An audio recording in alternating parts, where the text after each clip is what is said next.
What's going on, my friends? Yet another episode of Real English Radio for you today. I'm your host, Tony Kaizen, and in this episode, I'm going to teach you how to use the English word hell, just like an American. Now, as I said in the last few episodes, we're talking about bad words here. So remember to think twice before using these words in professional settings, at your daughter's wedding, at your brother's interview, with your kids and grandkids, with your grandma. Just, be smart about this shit. All right? So we're going to get right into it as always, my friend. We're talking about the word hell, Hell. And this word can be used in many ways by American people, both literally and figuratively, and in a few idiomatic expressions. Now, the literal definition of the word hell is a place of punishment or torment, often described as the location where the souls of the wicked, the sinners, are believed to go after death. In many religious traditions, particularly in Christianity, Judaism, and Islam, hell is depicted as a realm of eternal suffering, where individuals are punished for their sins or wrongdoings. It's often associated with fire, demons, endless torment, representing the ultimate consequence for moral or spiritual failure. Now, in a broader sense, hell can also refer to a state of misery or suffering or extreme difficulty, even outside of a religious context. And you'll come to understand that in just a moment. So again, when we use the word literally, hell is a place of punishment. It refers to the afterlife, right? That location where in many religions, souls are expected to go to be punished for eternity. So you could say something like, he believes that all sinners will go to hell. And remember, we're referring to a place. So you go to hell or you are in hell. It's generally how we say it. Now, another thing that you'll hear, even though it's a more figurative thing to say, we're still talking about the literal idea of hell. You'll hear people say hell on earth. Because think about it. You have earth, where we are right now, then you have heaven and hell. These three planes of existence, let's say. All the good people go to heaven, all the bad people go to hell. And I know that's a very overgeneralized way of saying it, but you get what I'm trying to say. So, when somebody says hell on earth, they're basically describing situations here on earth that feel as if you were in literal hell, as if hell was brought from the underworld to this plane that is earth, and you were experiencing life in that way or in that place.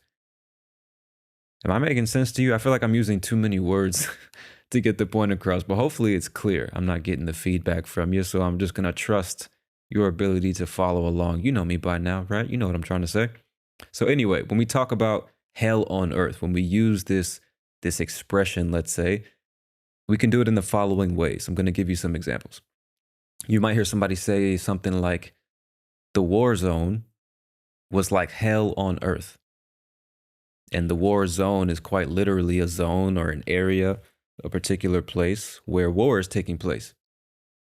So a war zone is like hell on earth. There's suffering everywhere, death and bullets flying and blood and bombs and missing body parts. You know what I mean? It's hell on earth. Or you might say after the hurricane, the city looked like hell on earth. Complete destruction. Everybody's devastated. All the houses are destroyed. The streets are flooded. It's dirty. It stinks. Nobody has anywhere to live. There's no power. There's no food. Everyone's suffering. It is hell on earth. Or working a 16-hour shift in a factory is like pure hell on earth. 16 hours straight. You don't even get a lunch break, maybe a 10-minute break to go smoke a cigarette or something like that. They won't even let you drink water in that bitch. You understand? That is hell on earth. Pure suffering. Or the prison conditions were so terrible, it was like hell on earth for the inmates. An inmate is another word for prisoner. Generally speaking, the individuals that are locked inside of a prison are referred to as inmates. So if you're an inmate in a prison, you are more than likely living in hell on earth. Just imagine what that would be like. Jesus Christ. Let me think of another example. Maybe the hospital. The hospital during the pandemic was like hell on earth. The doctors are overworked, they're stressed, the nurses are overworked, they're stressed. Everybody in the hospital, all the patients are suffering from these illnesses. They're not getting the attention they need. They're away from their families. They're quarantined. It just sucks so bad. It is hell on earth. You don't want to be there. Or the DMV, the Department of Motor Vehicles here in the United States of America. It's referred to as different things because in Georgia, I think it's the Department of Driver Services or Driving Services. It depends on the state, but it's still the same place. And that is where we go to get our driver's license. And anytime you go there, it's like hell on earth, bro. It's just, you go to get a simple driver's license and you're there all fucking day, just miserable. There's nothing to do. Your phone battery is about to die, or you ran out of data or some shit. There's no TV, there's no music. You're not talking to anybody. You're just fucking sitting there waiting for them to call your number. They're on number 17 and you're number 396. You're in hell, Anytime you got to go do something with the government, any government process, any organization run by the government, if you have to deal with that, it's hell on earth. It seems like it's by design, doesn't it? But anyway, that's hell on earth. Not a good place to be. Those are the more literal uses of the word hell. But let's move on to some more common uses of the word hell. The first one, extremely common, I would say in the majority of dialects of English. I'm almost positive about that, but obviously I'm American, so I'm going to focus on that. One very common way that we use this word is in a question. So the sentence structure is essentially a question word, any question word, plus the phrase, the hell. When I say the, I'm saying the, the way we pronounce that word depends on the context, but it's the same word. Just don't get confused. The hell. So it's the question word and then the hell.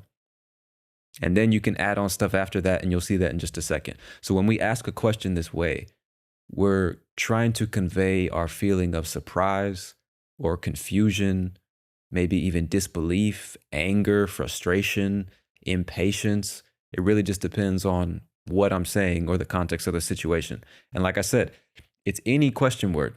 Who, what, where, when, why, how. Any of those words, you can form a question like this. So let's start with who. Who the hell? Who the hell?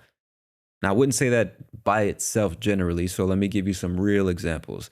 I might say, who the hell is knocking on my door at this time of night? 2 o'clock in the morning, and you hear 2 o'clock in the morning, bro. Who the hell is knocking on my door at this time of night? Who the hell is that? Who the hell is knocking on my door? In that situation, I'm probably frustrated, confused. Who the hell is knocking on my door? Now, you could just say, who is knocking on my door? But when I say who the hell is knocking on my door, I'm emphasizing what I'm feeling, which, like I said, is probably frustration or confusion. Or I might say, maybe we're at work and I'm a manager and you're a lower level employee. And you come to me trying to tell me how to do my job. I've been working at the company for 10 years. You got here fucking yesterday. And I might say to you, who the hell are you to tell me how to do my job? Who the hell are you? Who the hell are you? Who do you think you are? What position do you think you're in to tell me how to do my job? Who the hell are you? Or a party, a different context. It's you and your friends. Maybe you're going to have a birthday party, a house party, a gathering of some kind, and you only invited your friends. Only the people you really want to be there. But then some dude from your school or from work, some guy that you know of but don't really like, he walks in the door. And you say, who the hell invited him? Who the hell invited him? Who was the person that invited this fucking guy? Why is he here? Who the hell invited him? Another one, you're at home and you're a neat freak. And just in case you don't know, a neat freak, N-E-A-T, neat, Freak. Freak.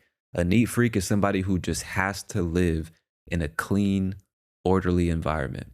They cannot stand clutter. They can't stand dirtiness. They can't stand to see a place out of order. So you walk into their house, everything is in the correct place. All the surfaces are clean. If something gets moved out of place, they have to put it back. They need to live in a clean, orderly place. That's a neat freak. They freak out if things are out of order, right? So you're a neat freak and you got some friends over at the house. Y'all are eating lunch or something, and one of your friends just leaves dirty dishes on the counter. They don't wash them. They don't put them in the sink, nothing. They just leave them there. You might say, who the hell left this dirty plate on the counter, bro? Who the hell was this? Who the hell did this? Communicating your frustration. Who the hell left this dirty plate on my counter? Y'all know I don't play that shit. All right, you finish with the plate, wash the shit, put it on a rack. God damn it. Who the hell did this? Who the hell is responsible for this mistake? Who the hell is calling me right now? Who the hell do you think you are? Any question with the word who, you can say who the hell. Now, again, it's not a very strong word in my opinion, but it's still considered a bad word. So when you say it that way, you're making whatever you're saying much stronger, and some people might immediately assume you're mad because you're putting emphasis. Typically, you're frustrated, confused, maybe excited, but again, it depends on the context. But in all those questions I just asked, I'm probably frustrated. Who the hell? Probably not a good thing. I'm probably not excited or feeling positive about what I'm asking. Who the hell are you? Who the hell is knocking on my door? Who the hell invited him? You know? So again, any question word, let's try what. What the hell? I might say, what the hell is going on here? And now I'm confused. I'm probably frustrated by my confusion, and I want to know, what the hell is going on here? You see something crazy or confusing happening that you don't really like? What the hell is this? What the hell are you doing? What the hell are you doing in my house?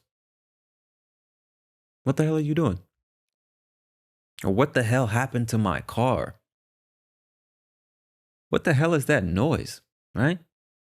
Just in the background. What the hell is that noise? What the hell is that?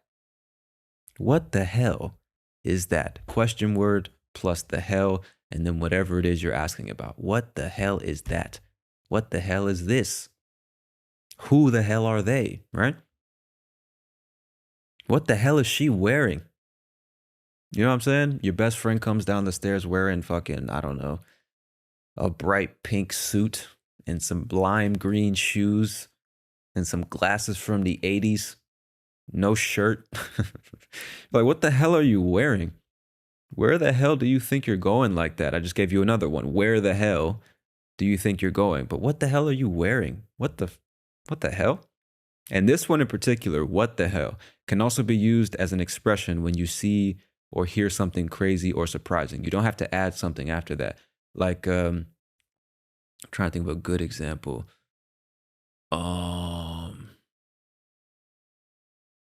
I don't know. Maybe you're walking down the street and these two strangers are walking towards each other.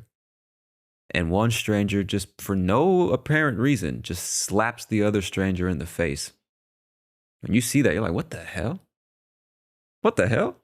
Because you're confused. You're just expressing your confusion. Like, you're really saying, what the hell was that? What the hell just happened? What the hell? And generally, when it comes to question words, that's the only one where we'd say it in an isolated manner like that. You can just say, what the hell? And nothing else. When I think about who the hell or when the hell, where the hell, why the hell, with those, I'm typically going to say something else. So let's move on to the next word. When the hell? And I'm sure you get the point now. Like I said, it's any question word, but I'm just going to give you some example sentences that you might be able to practice with and really drive home this idea, because it's any word. So when the hell? Let me look at my examples here. When the hell did they change the deadline without telling us? Another one. When the hell are we going to get some answers? We're frustrated. We're tired of you stringing us along. Tired of you acting like you don't know what's going on. When the hell are you going to give us some answers?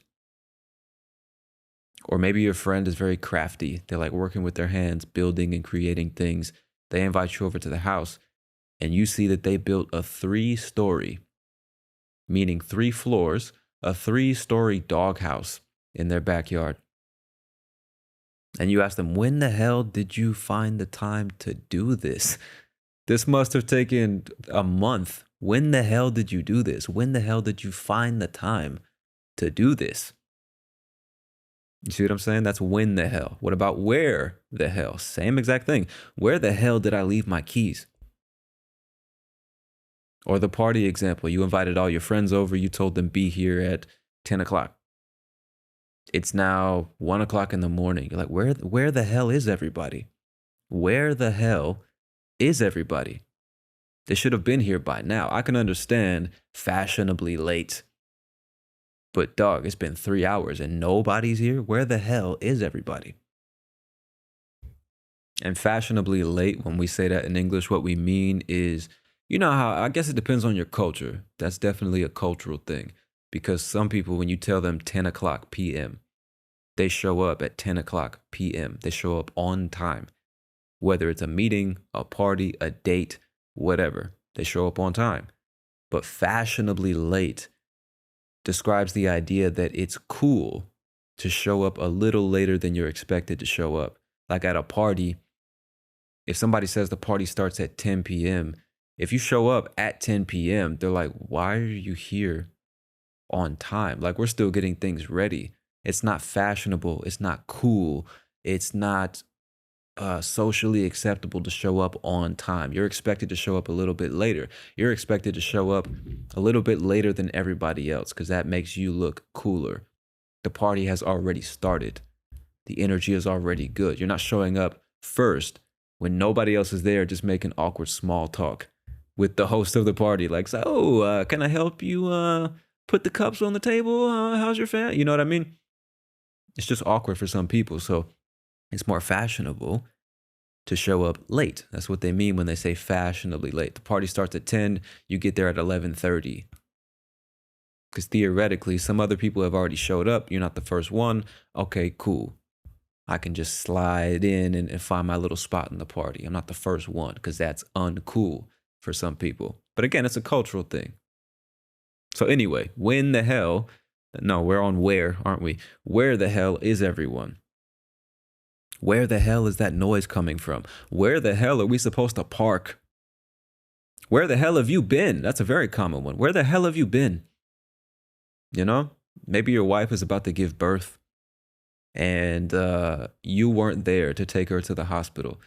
Her brother, or she had to call a fucking Uber or some crazy shit. She got away to the hospital somehow. She found a way.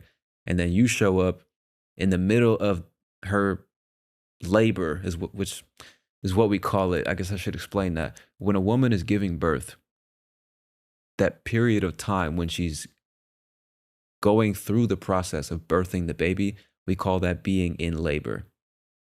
When the process is starting, you might hear somebody say she's going into labor, which means that the birth process has started. Her water broke, and now she's about to have the baby. She's in labor. So anyway, she's in the middle of that. She's in labor, and you show up at the hospital. She says, where the hell have you been? Where the hell were you? Communicating her frustration. She really wants to know, and she's not happy that you weren't there. So she's asking you, where the hell have you been? You see? Or why the hell? Why the hell didn't you call me back? Why the hell is this meeting scheduled so early? Why the hell did they cancel my flight at the last minute? Why the hell would anyone do that? Why the hell are we waiting here in the rain? Why the hell? Or how the hell? How the hell did you manage to fix that so quickly? How the hell am I going to be able to afford such an expensive vacation? How the hell did this accident happen?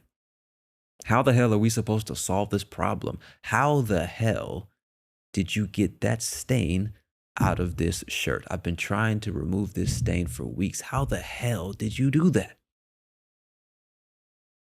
So I'll say again, you're communicating frustration or confusion or surprise. It really depends on the context and how it's being said. But you can use this expression, the hell, with any question word. Who, what, where, when, why, or how. All right, let's move it right along, my friends. Another one that's extremely common is saying an adjective. And I probably should have said this before. You might hear like thumping sounds in the background because the people upstairs, they have little kids. I probably said this in a recent episode. They got little kids running around, jumping and throwing shit. So if you hear that, forgive me for that. But anyway, we're gonna move right along. So again, an adjective plus the word as and then the word hell. I'm not saying ass, A-S-S. I'm saying as, A-S. So adjective plus as hell. And we use this to stress the intensity of whatever we're describing. So let me give you some examples to make it clear.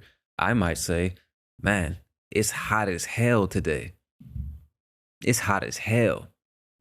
And in this case, you could take it literally because if hell is a place of like eternal fire, it's going to be pretty hot. You know what I'm saying? Temperature is quite high up in that bitch. But we're not saying literally with every situation. It's just anything plus as hell. We're intensifying whatever adjective we just used. It's hot as hell. I could even say it's cold as hell. Hell is not cold, but again, it's not meant to be taken literally. I'm just saying it's really, really, really cold. It's cold as hell. Damn, it's hot as hell in here, bro. Turn on the AC, cut on a fan or some shit. Open a window. It's hot as hell. Or it's crowded as hell in this mall today. It's crowded as hell. It's really crowded. Or that exam, that test was hard as hell. And that test was hard as hell. I don't even know if I passed it. It was hard as hell. It was really hard. Or this coffee. This coffee is strong as hell. How do y'all drink this, man? This coffee's strong as hell. Or that new car. My new car is fast as hell, man. 200 miles an hour down the highway, bro. It's fast as hell. Or slow as hell. Traffic was slow as hell this morning. Everybody in this city walks slow as hell. Jesus Christ. Y'all don't got nowhere to be. Everybody walking slow as hell, man.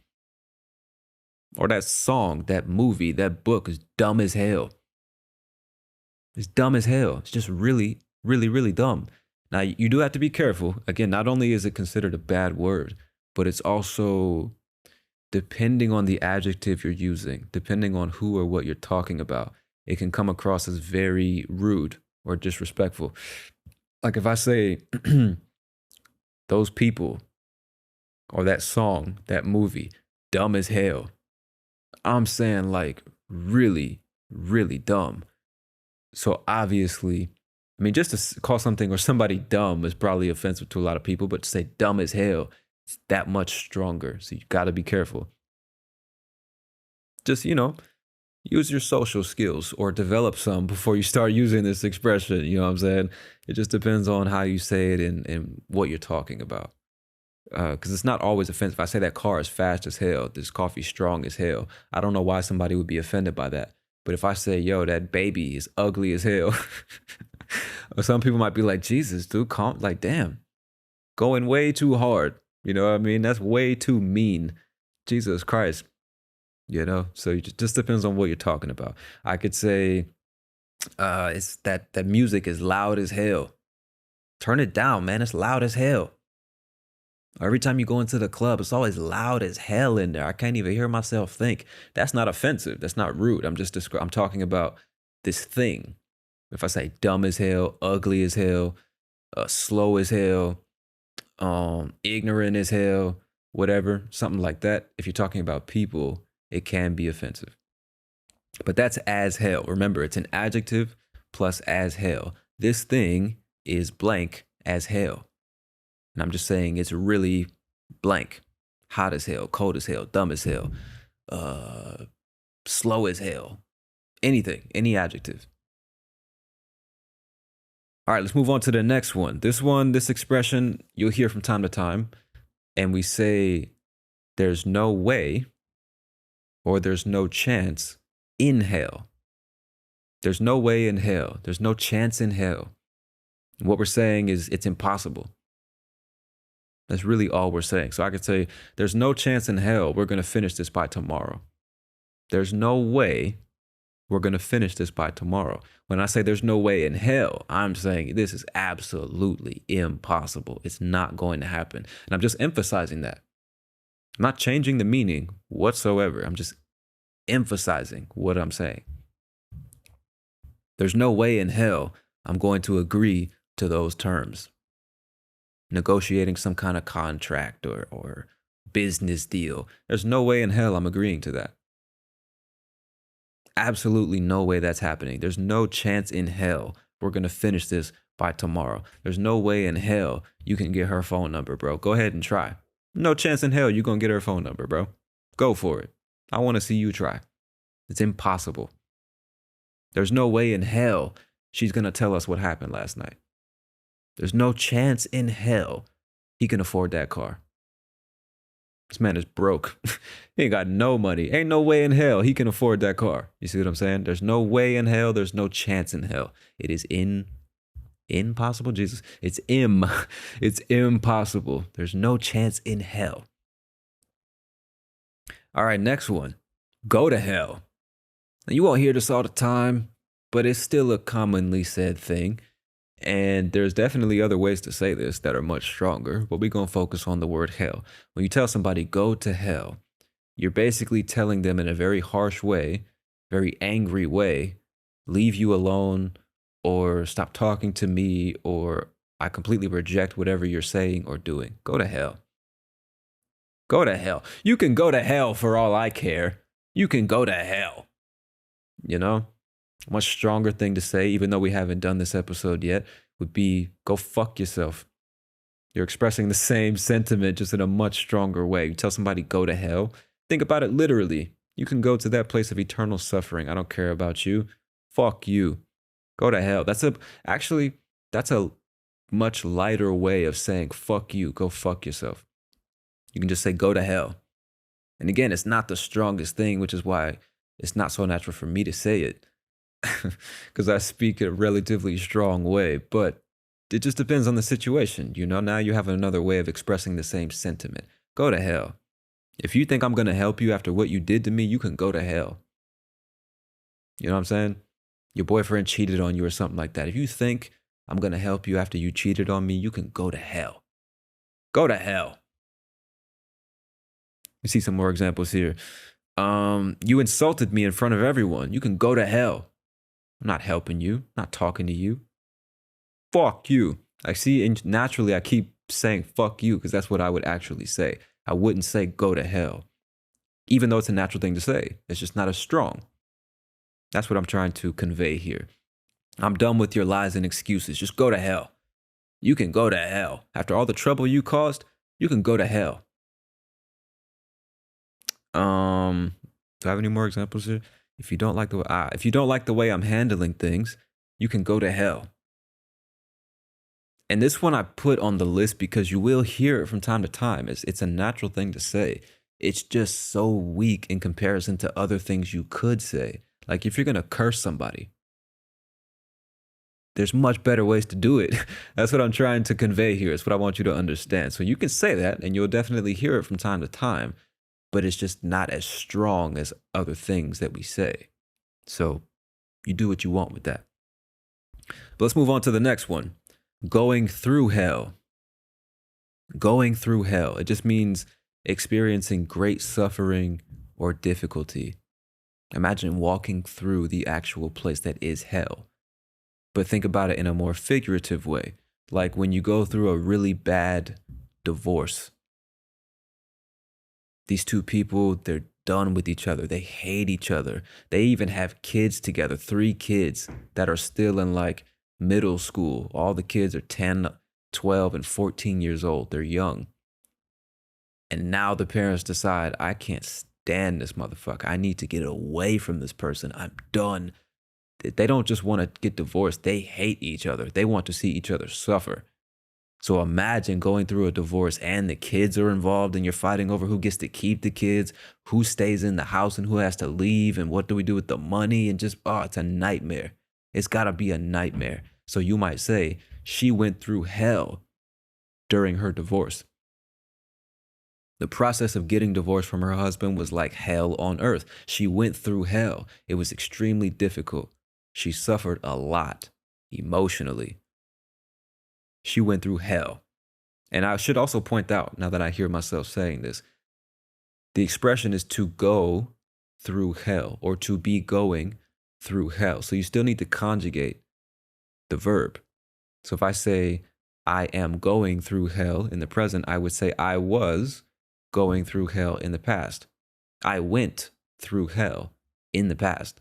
Or you're gonna go through hell in the future. Remember to conjugate that part of the phrase. So she went through hell during her divorce, indicating that it's over now. Or he went through hell after losing his job and his home in the same week. Which is some real shit, right? I mean, think back to 2020. Some people actually lost their jobs and their homes in a very short amount of time. And shortly after that, they had to go through hell. A lot of people went through hell during the pandemic. It's extremely challenging time, full of suffering, frustration, anxiety, confusion. A lot of people were going through hell during that time. Or the family. The whole family can go through hell. Imagine one of the kids, 7-year-old boy, gets cancer. Some incurable cancer. Now, not only he suffering from the cancer, but the whole family is going through hell, watching this little boy suffer from this illness that can't be cured. For the rest of his days, he's going to be dealing with this cancer. And all his family has to watch that shit, constantly going to the hospital, paying for the treatments, not to cure the disease, but just to alleviate his suffering. So he suffers the least amount possible until he dies at 9 years old. Jesus Christ, the whole family is going to go through hell watching that happen to him. He's going to go through hell experiencing that shit. You see what I'm saying? The soldiers, another common one. Soldiers go through hell during war, during a battle. The soldiers went through hell in Vietnam. Soldiers went through hell in Afghanistan. They went through hell in Ukraine. They went through hell in whatever war. It was like hell on earth. You see what I'm saying? Great suffering or great difficulty. That's what you can understand. All right, the next one. To hell with. And when we use this, we'll say to hell with something or to hell with someone. And you're essentially going back to the other expression, which is go to hell. What you're saying is I want to send this person or this thing to hell. And a much stronger way of saying that is fuck that person or fuck that thing. And we're going to get to the episode about fuck in a few days. So just be patient for that. But a much lighter way of saying the same thing is to hell with something or to hell with someone. You're basically just expressing your frustration or your disregard for this person or this thing. So I might say maybe I'm wearing some clothes from another country and the fashion is so different that everybody in my country thinks I'm extremely weird. Everybody's walking around thinking, what the hell is he wearing? What the hell is he wearing? And so my friend comes to me and he says, yo, man, everybody's talking about your clothes. Everybody's making jokes and criticizing you and talking behind your back. I might say, man, to hell with what they think. To hell with what they think. I wear what I want. To hell with what they think. I don't care. I don't give a damn, right? To hell with what they think. You're basically expressing your disregard for what they think. I don't care what they think. To hell with what they think. Or maybe you're a more rebellious individual. You might say something like, to hell with the rules. I'm going to do what I think is right. I'm going to do it my way. To hell with the rules. I don't care.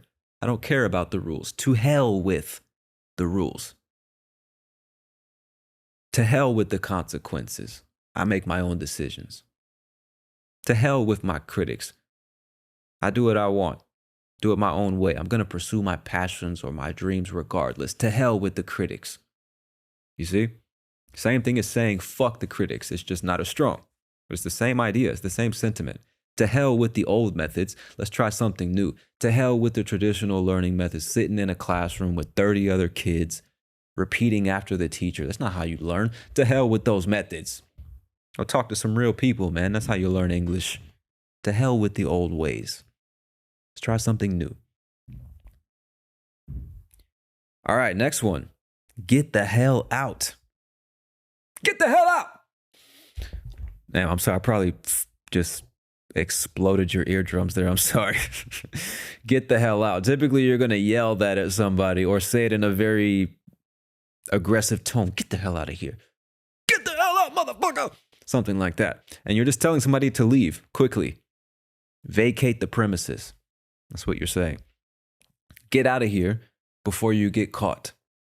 Or get the hell out of here before you get caught. So hopefully you can understand when we use a word and then the hell or even as hell, we're just putting emphasis on whatever we're saying.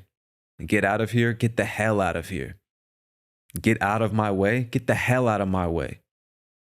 You know, walking down the street, you walk to work in the city.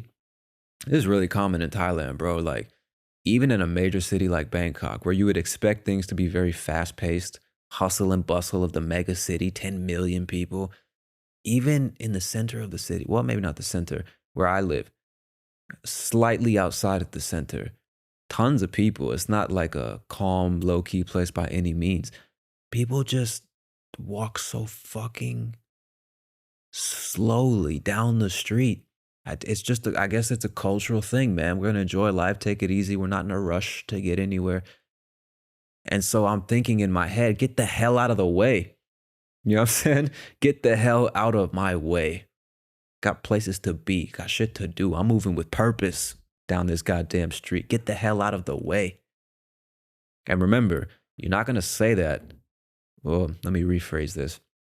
You might not want to say that to people you don't know very well because it's quite aggressive. Even just saying get out of the way, it's a rude thing to say to a stranger. Man, get out the way. To say that is quite rude. You might find yourself in some kind of conflict. When you say, get the hell out of the way, you have zero regard for politeness or respect or courtesy or anything like that. You are frustrated. You are mad. Get the hell out of my way. Get the hell out of the way. Got places to be, you know? Get the hell out of my house. I don't want you here. Get the hell out, you know? Invite somebody over for dinner and they disrespect your wife or your children. Or you get the hell out of my house, man. What's wrong with you? Get the hell out. Get the hell out. I guess, now that I think about it, it can be any preposition. It doesn't have to be out. Get the hell in the car. Get the hell in this house. Get the hell out of my way. Get the hell on the bus. Get the hell under the table. Yeah, I mean, you could really use any preposition. Get the hell in, out, on, over, under, around. Any of them. Yeah, now that I think about that. So, yeah, just do a bit of practice. You know, I guess the most common would be get the hell out. But now that I think about it, it doesn't have to be out. So, yeah, you do what you want with that. But get the hell out just means leave quickly. And you're saying it in a quite aggressive way. All right, so let's move on to the next one. All hell broke loose. All hell broke loose. All hell broke loose. And what we mean when we say that is, or what we're describing, I should say, is sudden chaos, sudden commotion, seemingly out of nowhere, just instantly, bam, chaos, bam, commotion. That's what we mean when we say all hell broke loose. So, for example, I don't know what it was like when you were in school, but some schools here in the US, maybe not all of them, but in some places, if two people start fighting and the friends are watching, then the friends get involved and now everybody's fighting. You know what I mean? So we're at school and these two kids that don't like each other pass each other in the hallway. One of them says some sideways shit. And you've heard me say that before if you listen to the podcast. Some sideways shit. If somebody says some sideways shit, what I mean is some disrespectful or rude or condescending stuff. Say something rude, mean, or disrespectful to you. some sideways shit. They're not coming at you correctly.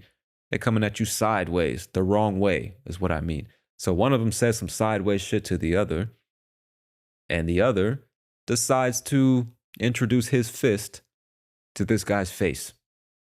You know what I mean? He punches him in the mouth. They start fighting. Now, both of these guys have groups of friends in the vicinity, close by. They see the fight break out, and naturally, they feel protective of their friend. They jump into the fight. They get involved. And once one of them gets involved, then somebody from the other side gets involved, and then another guy from the other side, and bam, bam, bam, bam, bam. So quickly, it goes from 2 people fighting to 10 people fighting.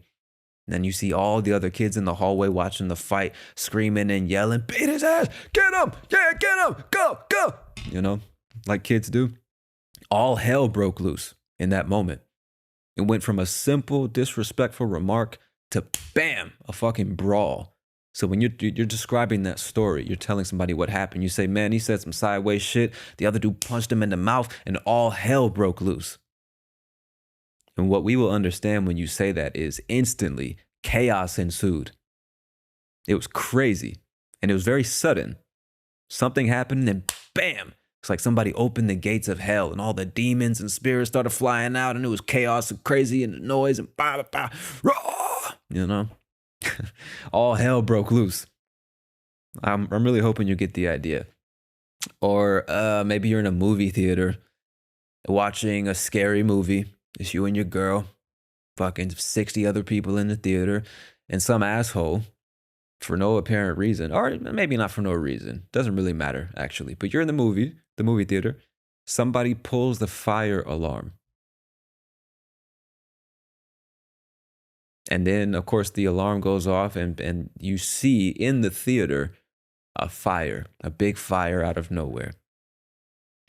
In that moment, some people are a bit more anxious, a bit more neurotic, a bit more inclined to panic.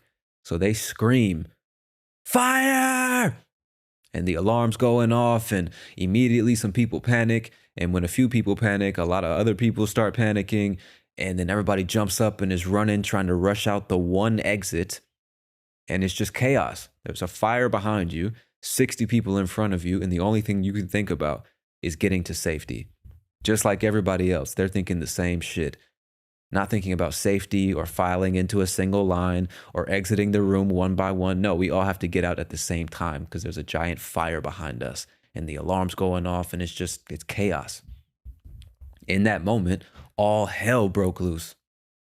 Somebody pulled the fire alarm and screamed fire and bam, all hell broke loose. It was chaos. I guess I should spell it. A-L-L, all, H-E-L-L, hell, B-R-O-K-E, broke, L-O-O-S-E, loose. Not lose, that's L-O-S-E. If it has 2 O's, it's loose. All hell broke loose. Doesn't make literal sense, so don't try to think about it in that way. Just take the whole expression and practice it that way. All hell broke loose. And when we say it that way, we're talking about the past tense, typically telling a story. You can speak about it, or you can use it in the future tense. All hell is going to break loose. All hell will break loose if this happens. If this person wins the election, all hell is going to break loose in the city. You see what I'm saying? If this team wins, all hell is going to break loose in that stadium. You're talking about what's going to happen. It's going to be chaos. All hell is going to break loose. You see what I'm saying? All right, next one on the list, my friends. How do I say this? It's really hard to say these things slowly, but I want to make sure you understand what I'm saying. So the next expression is a hell of a something. Naturally, I would say a hell of a something. A hell of a night. A hell of a night. And when we use this, we're describing something that is exceptional. And it could be positive or negative. But we're just saying that this quantity or this quality or this person or this thing is exceptional for some reason. Again, positive or negative. So I could say, man, that was a hell of a party. That was a hell of a party, bro. That shit was crazy. That was a hell of a party. I'm saying it was an exceptionally good party. I really enjoyed it. It's a really, really good party. Better than the majority of the other ones I've been to. This one stands out to me. Or in other words, it's exceptional for whatever reason. For whatever reason. That was a hell of a party, man. I can't wait for the next one. Or that was a hell of a mess you just made.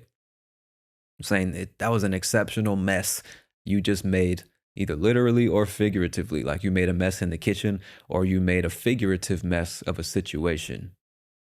You really messed it up. That was a hell of a mess you made. Or that was one hell of a performance, man. We loved every minute of it. Like maybe one of your friends is a singer, a musician, play an instrument or something like that, and they invite you to a performance. After their performance, you want to congratulate them. You want to tell them how well they did. You say, man, that was a hell of a performance. I'm proud of you. That was great. And when you say it that way, you're saying it was exceptionally good. That was really, really good. That was a hell of a performance, man. Or let me think, maybe something negative. Maybe your friend just really loves mustard. I know this is random, but just stick with me here. Maybe they just love mustard. And y'all go get some cheeseburgers, and your friend asks for a bottle of mustard to put on his burger. And when he gets the bottle, he's just putting tons and tons and tons, like an ungodly amount, a strange amount. Like you're looking at him like he's crazy amount of mustard on his burger. So that's a hell of a lot of mustard, bro. You sure you need that much? That's a hell of a lot of mustard. Jesus Christ. That's a hell of a lot of mustard. Now, it's not necessarily negative, but I'm not thinking about it positively either. You see what I'm saying? But I'm just, again, saying that's an exceptional amount of mustard. That's a lot, bro. That's a hell of a lot of mustard. He's got a hell of a lot of money, you know? That was a hell of a speech. That was a hell of a speech at the conference last week, man. He gave a hell of a speech. That was a hell of a speech. It was exceptional. Really good, you know? I hope that makes sense to you. It's a very common thing to hear in American English, again, describing how exceptional something is, whether it's positive or negative. A hell of something, a hell of a lot of something, a hell of time. Nah, that doesn't sound right. A hell of a movie, a hell of a performance, a hell of a game, a hell of a party. It's exceptional. Exceptional. That's what you should understand. All right, next one on the list. Like hell. Like, like hell. Now, when we use this expression, we are describing or really emphasizing our disagreement or our disbelief. It's just a way of intensifying what we're saying. So, for example, let me think. Okay, this is a good one. So, imagine there's like a 16-year-old girl who grew up in a very traditional, religious, humble family. The type of family that does not tolerate drinking alcohol, smoking weed, getting tattoos, dressing promiscuously, staying out late at night, sex before marriage. They don't tolerate any of that shit. And this young girl, she's 16, she's arguing with her parents because she wants a tattoo. And the parents are saying, or they've told her multiple times, you're not getting a tattoo while you live in my house. And she says, well, when I turn, 17, when I turn 18, I'm getting a tattoo. And her mother says, like hell you are. Like hell you are. So pay attention to the sentence structure. When I turn 18, I am getting a tattoo. Like hell you are. You see what I'm saying? She said I am, so I respond with you are. Just remember to pay attention to the grammar of what's being said and not just the sentence itself. So she says, I am getting a tattoo. And I say, like hell you are. And when I say that, I'm saying, no, you're not. I'm expressing or emphasizing my total disagreement with what was just said. I am getting a tattoo. Like hell you are. It's the same thing as saying, no, you're not. No, the hell you're not. No, the fuck you're not. That is not happening. So anytime somebody affirms something that's going to happen, you can say, like hell, it's going to happen. And what you're saying is, no, it's not going to happen. You're contradicting whatever's said. I'm going to do this, like hell you are. I'm going to say this, like hell you are, you know? I will do this, like hell you will. You're saying, no, you're not. The exact opposite. I totally disagree. That is not happening. I do not believe you. X that shit. No. I really hope that makes sense.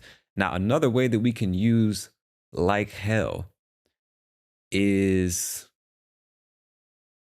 to emphasize or express the level of intensity. Another common way to use this. For example, let's imagine you are late for school. Late for work. And you catch the train to go to work. So you leave the house late. You woke up late, took you a long time to get ready. You're running behind schedule. You're late. And you have to literally run as fast as you can to catch the train in order to make it to work on time. If you just walk casually to the train, you're going to miss that train and arrive late at work. And if you arrive late at work one more time, you're going to get fired. Just to set the scene here, to give you some context on how fast you need to run to catch this train.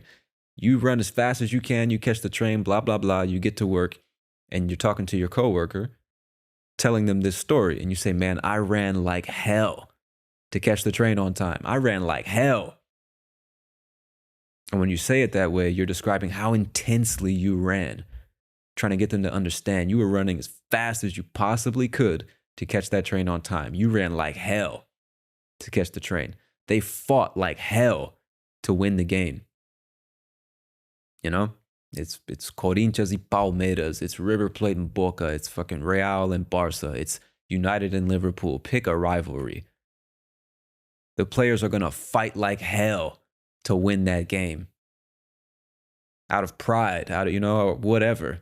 Hatred, anger, whatever, pick an emotion, you know what I'm saying? They're going to fight like hell. They're going to give everything they've got to win that game. So hopefully you can see I'm describing the intensity of whatever I'm doing. I fought like hell.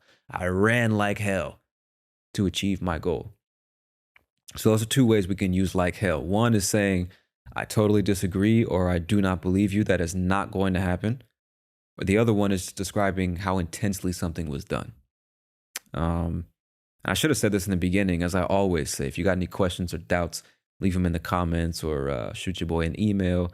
Also, talk to other natives, man, because some people might just explain it in a way that's more easily understand. Jesus, trying to say two things at the same time.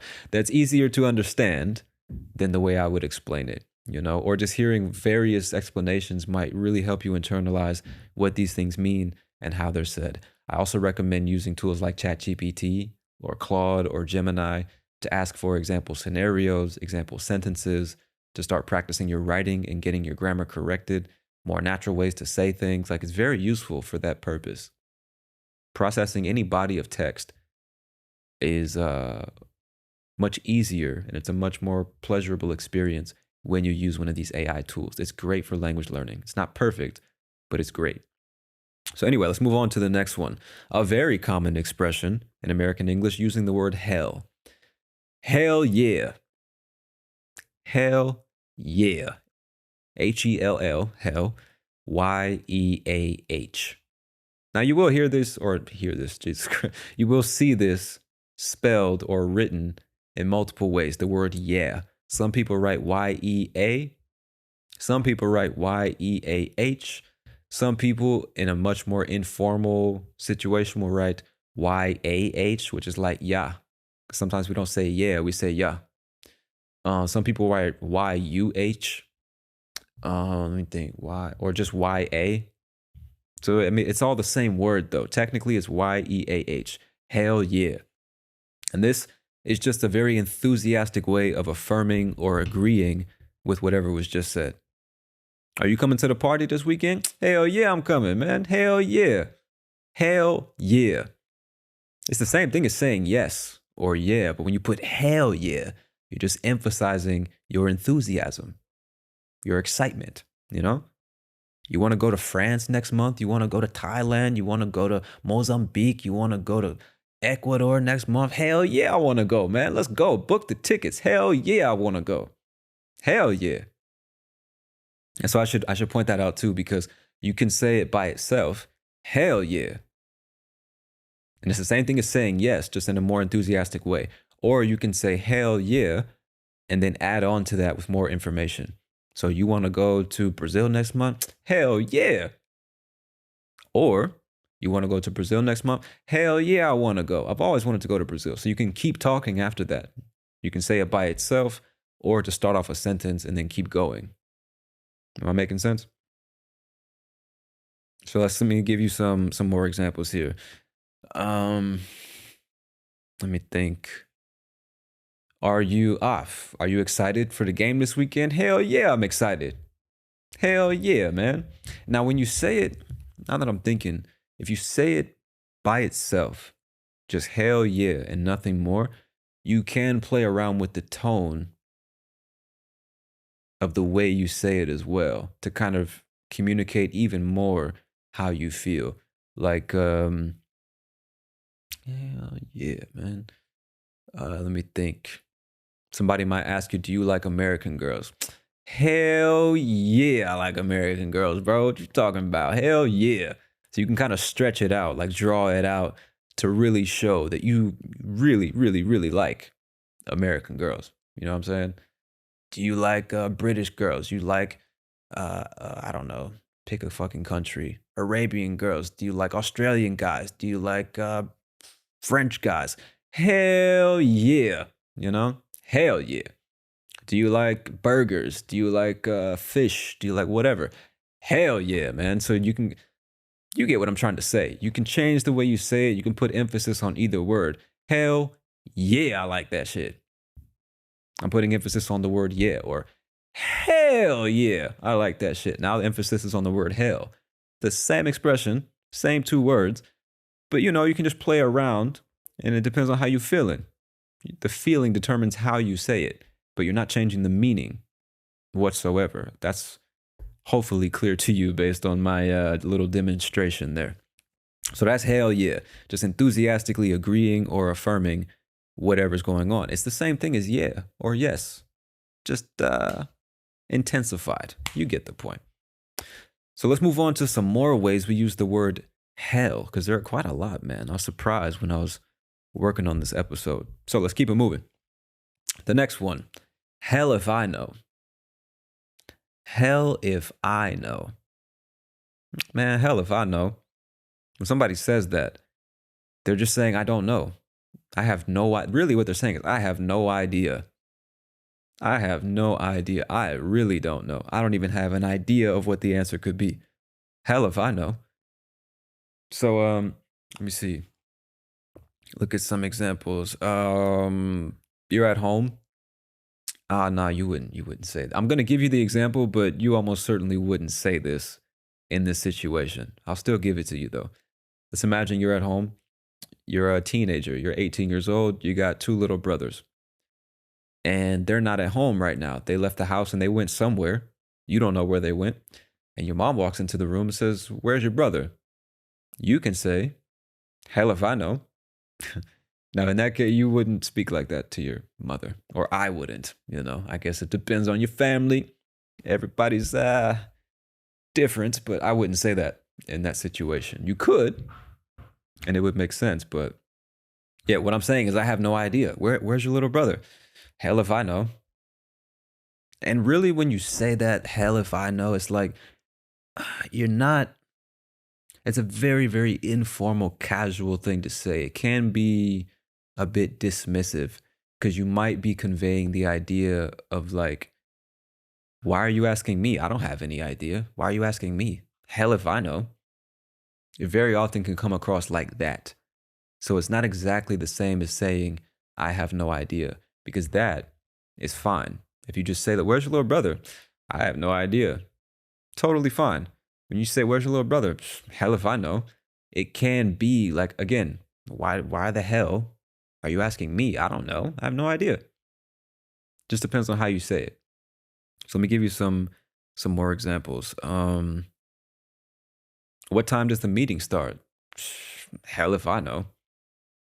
Hell if I know. I have no idea. And it doesn't have to be a response because you could also start your sentence like that. You could say, let me think. Actually, let me just look at the examples I wrote. Wouldn't that be a bit more practical? Let me see. Hell if I know how to fix this problem. Hell if I know why they made that decision. In those situations where you start your sentence like that, you're not responding to anybody. It's not necessarily dismissive or rude. You're just saying, I really have no idea. I'm totally confused. Hell if I know why they did that. Hell if I know why he says that. Hell if I know where they are. You're saying, I have no idea. I have no way of knowing. But when you respond, again, it can be a bit dismissive. You know? Why'd they cancel the event? Hell if I know. They didn't give us any explanation. Hell if I know. You're just saying, I have no idea. The next one, to raise hell. To raise hell. What this means is to cause chaos or trouble, behaving disruptively, protesting something. You can have these ideas in mind when you hear somebody say, raise hell. Think about them reaching down into the depths of hell and raising that energy and that misery and that suffering and that chaos and bringing it up to earth where we are. Raising hell. Causing chaos. Like I said, that's the idea. So maybe going back to the football match or rivalry or something. One team loses, so they exit the stadium and they start raising hell. They start causing a scene, chaos, trouble, yelling, screaming, attacking people, destroying city property, knocking over trash cans and spray painting cars and shit. They are raising hell in the city because their team lost. Or the employees are going to raise hell when they find out about the pay cuts. When they find out they're going to be making less money, they're getting a cut in their salary. They are going to raise hell. Now, in this case, it's more figurative. They're not actually going to destroy the office, I would hope. But they're going to be very upset. They might be yelling. They might be sending aggressive messages. They might be pounding on your door asking, why the hell are you reducing our salary? Why are we taking pay cuts? They're going to raise hell. They're going to protest in this case. Let me think of another good example. Let me read these. The neighbors raised hell about the Laos party. We're gonna raise hell. I guess any situation where you're thinking to yourself, we're gonna cause a disturbance. We're going to cause chaos, make trouble, behave disruptively. You can say we're gonna raise hell. We're gonna a lot of shit. When you think about politics, any political rally where some politician is trying to talk to the people, maybe some other people strongly disagree with this guy's politics and his plans, so they go to the rally and just start screaming and making noise and holding up signs and cursing at people. They are raising hell at the political rally. You see what I'm saying? Some Republican is up there talking Republican stuff, and some college kids who identify as Democrats go to the rally just to yell and scream and call him a piece of shit and say he's wrong and blah, blah, blah. My body, my choice, or whatever the fuck they yell about. And they're raising hell, causing a disturbance, protesting, being disruptive, trying to cause chaos. I'm sure you get the idea. That's raising hell, or that's what it means to raise hell. All right, something similar is to give someone hell. Now, to give someone hell basically means to make life very hard for them, whether that's by scolding them or criticizing them or obstructing their progress in some way, just making life really, really hard. So maybe you're late at work. Maybe your boss gives you hell for being late to work. You arrive late every single day, and then, you get to work, and your boss is he's just on your ass, bro. Like maybe not yelling, but just heavily criticizing you, saying, I know I told you this before. If you need to leave earlier, then leave earlier. I'm not going to keep telling you about being to work on time and blah, blah, blah, blah, blah, and da, da, da. He's giving you hell for being late to work, very harshly criticizing you or scolding you, making life unpleasant for you because you're late to work again. You see? Or, let me see. He gave his brother, okay, another good one. He gave his brother hell for borrowing his car without asking. So imagine your friend takes his older brother's car without asking, and he comes to your house and he tells you about it. And you say, man, your brother's going to give you hell for that. He's going to give you hell for that. He's going to make life very hard for you. You're going to hear about that later, without a doubt, you know? Now, in another context, when I hear give someone hell, it's not just scolding people or criticizing them. Again, it's just making life hard. So let's imagine you are going to war. You're a soldier. And your father knows about this. Before you go off to war, before you leave, he might say, give him hell. Give him hell. And what he's saying is make life very hard for them, destroy them, make them regret engaging in conflict with you. Give them hell. Let them know what it's like to be in hell. Give them hell, you know? Figuratively, obviously. Another time when we'd say, give them hell. Even in sports, because you're essentially going to war with the other team. You're just not trying to kill them literally, but you want to defeat them. So before you go out and play a game of football, your coach might say, give them hell. Give them hell, boys. Give them hell, boys. Give them hell. Get her done. And what you're saying is make life extremely hard for them. Make life extremely unpleasant. Make them regret thinking that they could engage in a conflict with you. Give them hell. So that's another way we often use to give someone hell. Make life really hard for them. All right, another one, a living hell. This is basically the same thing as hell on earth. It's just another way of saying it. It refers to a situation that is extremely unpleasant. So I could say, when I was working for whatever company, Amazon, my life was a living hell. Which is like saying I was living in hell, figuratively.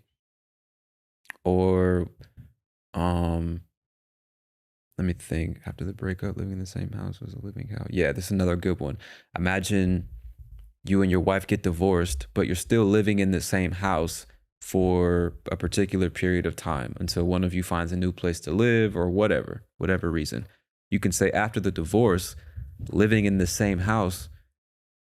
Yeah, I would say that. I'd say that. After the divorce, living in the same house was a living hell. Or you could just say being in the same house so you're not repetitive. Being in the same house was a living hell.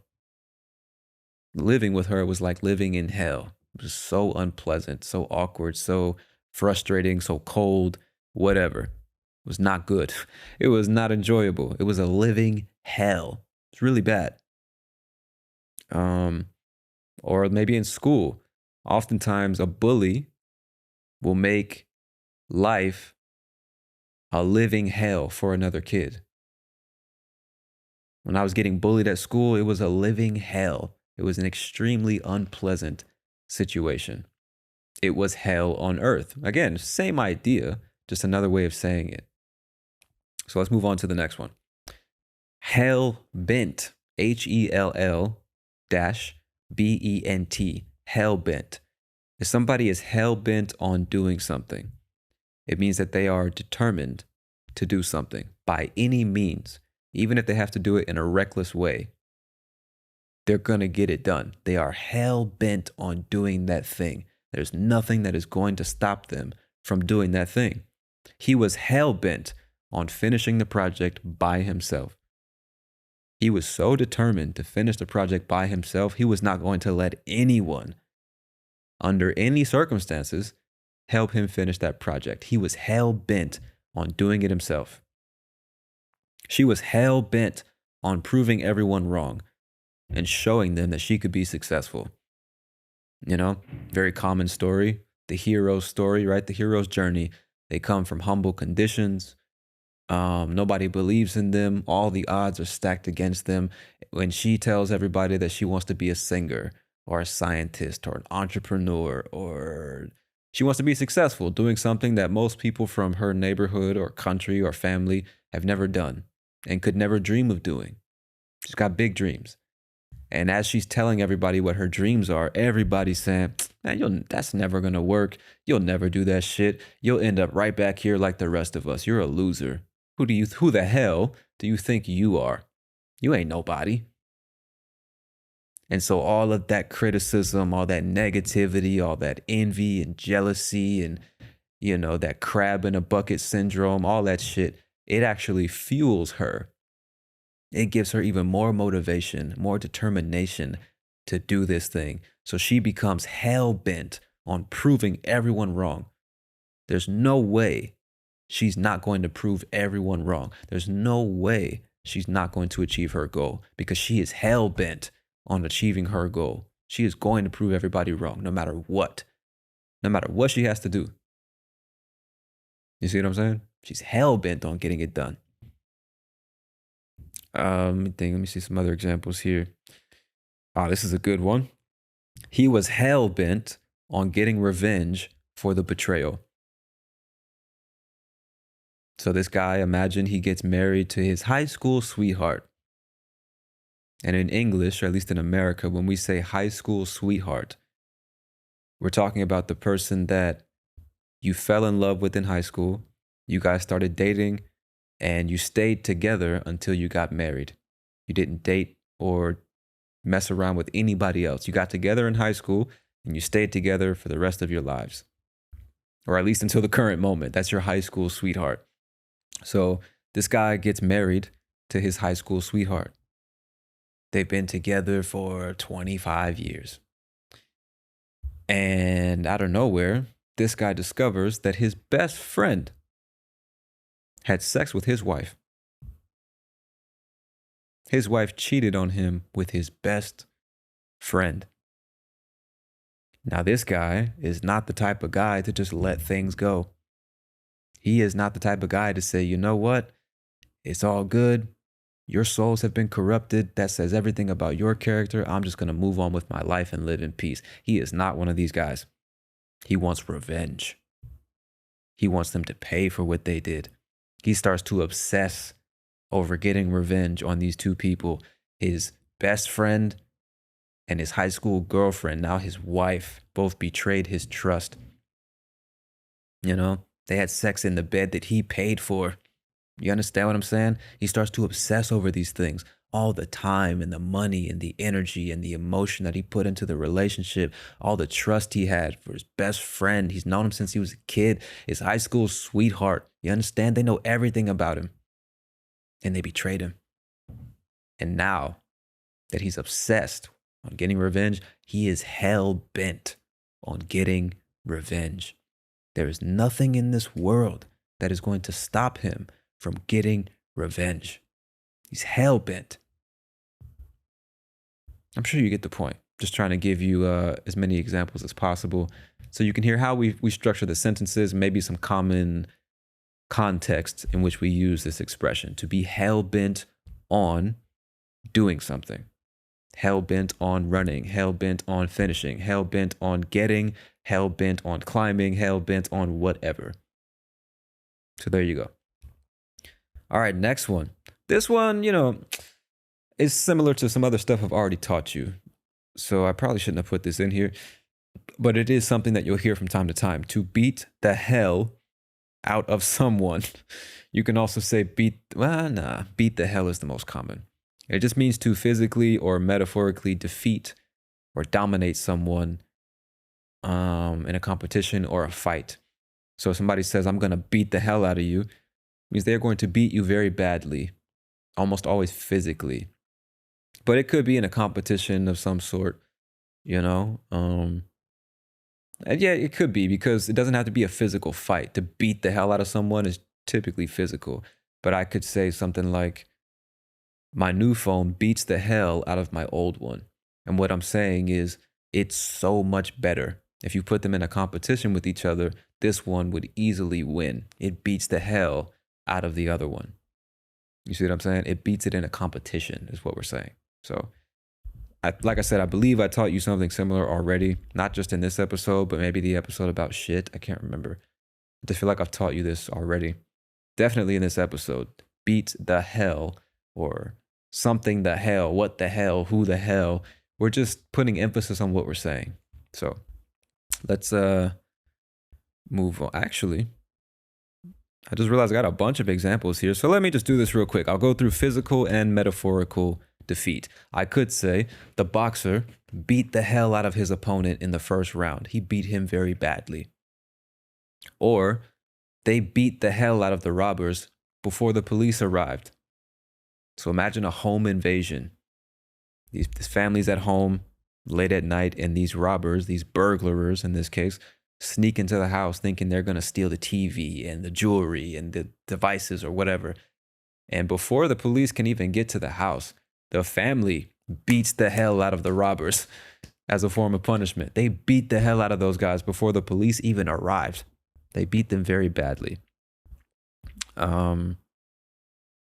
He got so angry at his best friend, he beat the hell out of him. He found out his best friend had sex with his wife, so he beat the hell out of his best friend. That's physical beating. Now, metaphorical, I could say her cooking beats the hell out of anything I've ever tasted. What I'm saying is it's so much better. You put everything I've ever eaten in a competition with this, and it loses. This beats the hell out of all of that, figuratively speaking. This new TV beats the hell out of the old one. This beats the hell out of that, competitively. So those are the two ways we use that expression.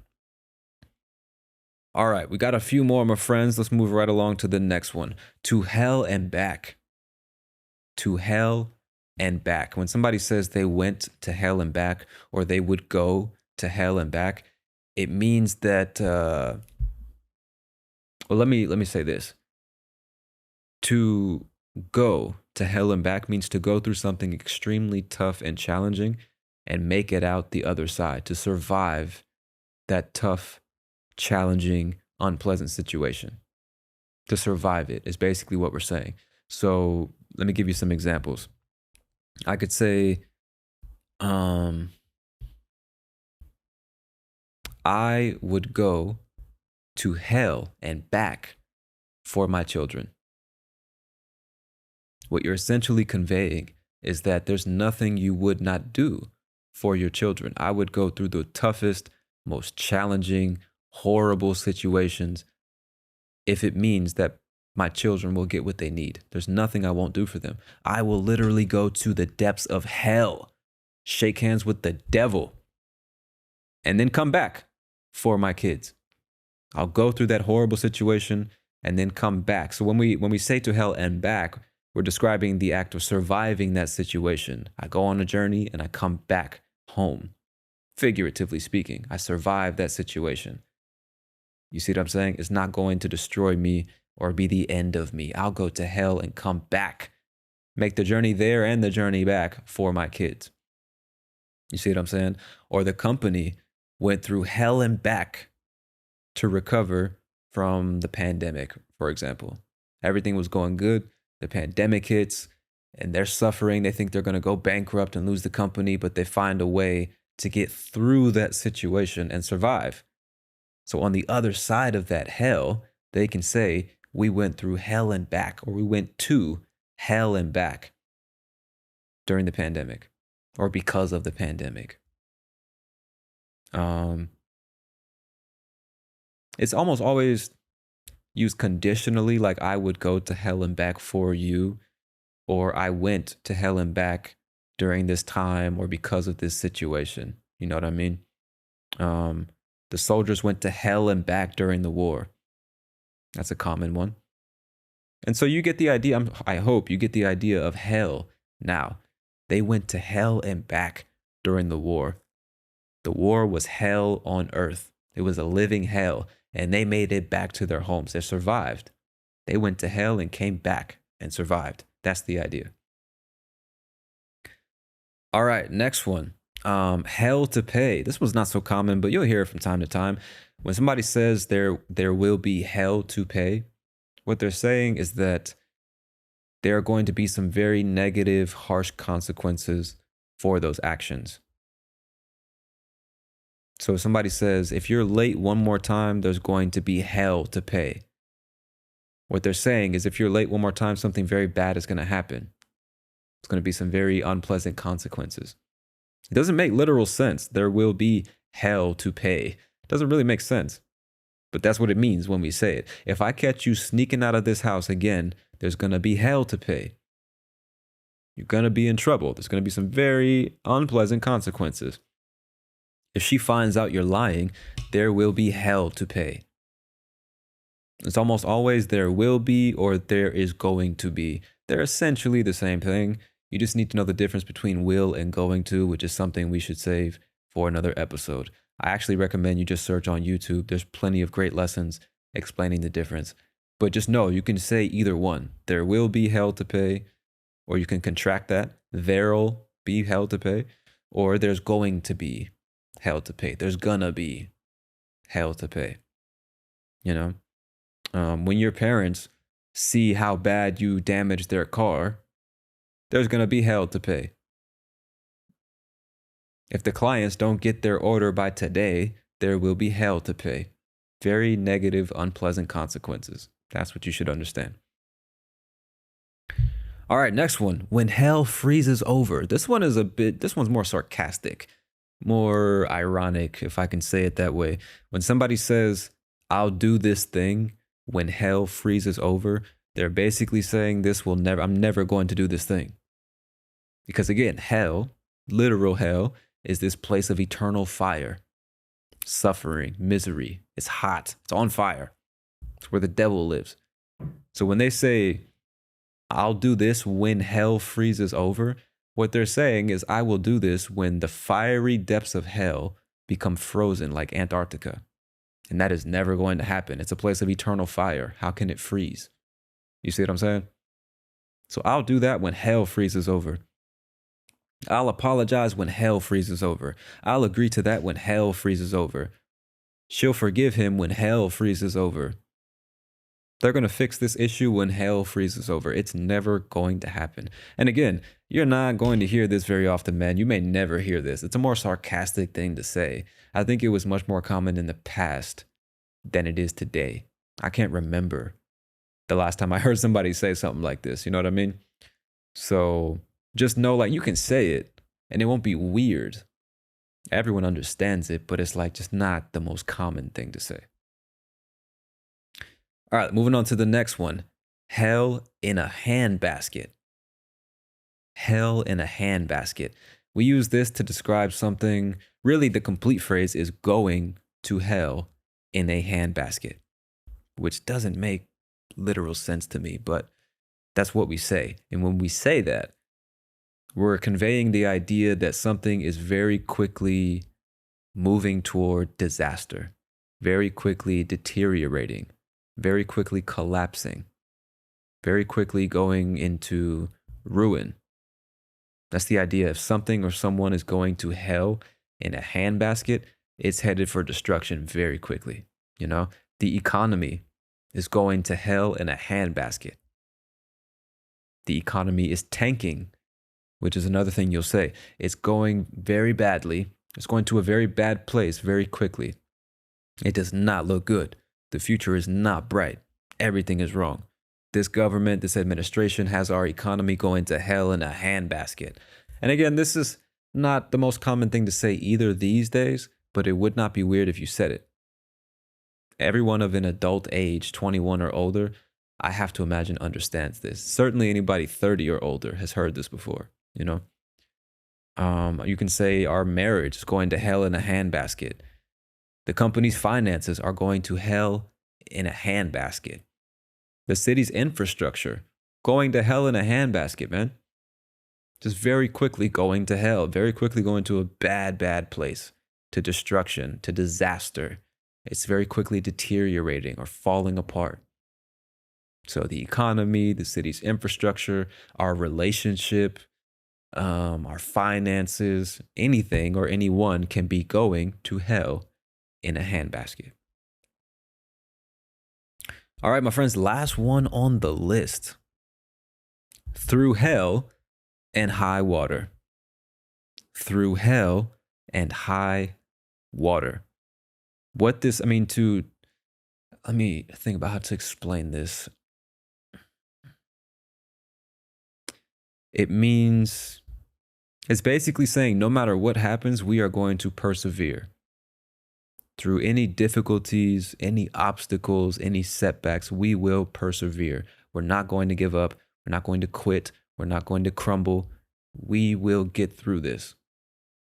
That's what it means. So you'll often hear people say through hell and high water or come hell and high water. It's the same idea. It's just a different sentence structure. So if I say, we are going to get through this, come hell or high water. Like, don't worry, man, we're going to get through this, come hell or high water. What I'm saying, when we use the word come, we're speaking metaphorically, speaking about a future that hasn't realized itself yet. We're saying if things get really bad, we're going to make it through this, come hell or high water. So another way of saying that is if hell and high water come, we're going to get through this. We don't say it that way, but that's how you can think about it. When somebody uses the word come, hell or high water, if this happens, we'll get through it. Now let's do one with the word through. I can say, she stayed by his side through hell and high water during his illness.